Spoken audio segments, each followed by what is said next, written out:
السلام علیکم زیم صاحبزاده او تاسو کته صاحبزاده افیشل یوټیوب چینل نننۍ ویډیو زمونږ د وای ټي سټوډیو باره کې ده په وای ټي سټوډیو کې کم فیچر اډ شوي دي او هغه کم طریقې سره کار کوي ویډیو به پوره ګورئ ویډیو به سکپ کوئ نه که چېرې تاسو زموږ چینل باندې نوي یې زموږ چینل سبسکرایب کړئ او د بیل آیکن دباو کړئ چې زموږ نوي ویډیو تاسو ته زر تر زره رارسي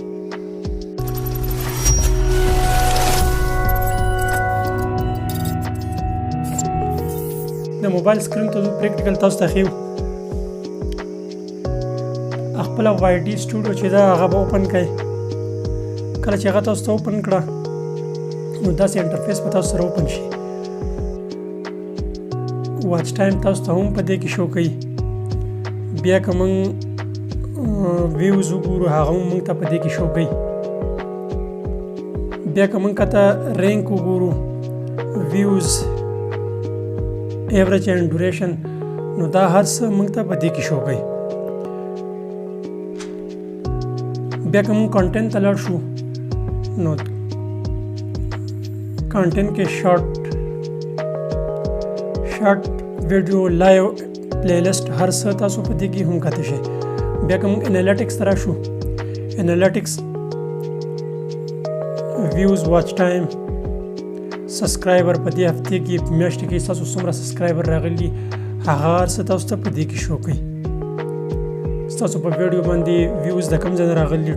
تاسو ویډیو چې کومه ده هغه ټاپ کومه په رینکینګ کې روانه ده ټاپ رینکینګ تاسو ته وګورئ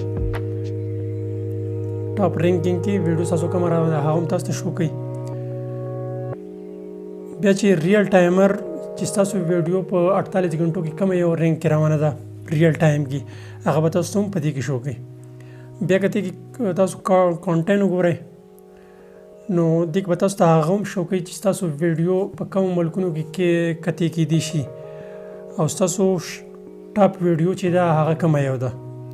او په دې هفته کې تاسو ویډیو کومه زیاته کتلې شوې ده YouTube search streams how you find your video تاسو ویډیو څومره زیاته سرچ کولی شوې ده او ایکسټرنل سایت اف اپس کم اپس نه تاسو په ویډیو باندې خلک راغلي دي نو واتس اپ وګورئ فیسبوک وګورئ واتس اپ بزنس وګورئ او بل کوم مین شی چې دی کې دی هغه مونټایز دی ګوره کوم مخکې به چې موږ کوم مونټایز آپشن چې موږ چک کوو نو موږ به خپل چینل چې دی هغه به موږ په ګوګل کې ساين ان کو او بیا به هلته موږ د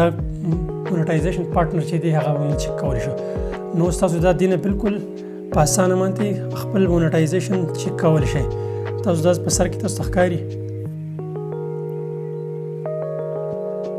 او څومره سبسکرایبر تاسو لپاره پکار دي څومره واچ ټایم تاسو لپاره پکار دي نو هغه هر څه تاسو ته دي ځنه تاسو چک کولی شئ او بیا کوم 2 سټپ ویریفیکیشن چې دی هغه هم تاسو دینه چک کولی شئ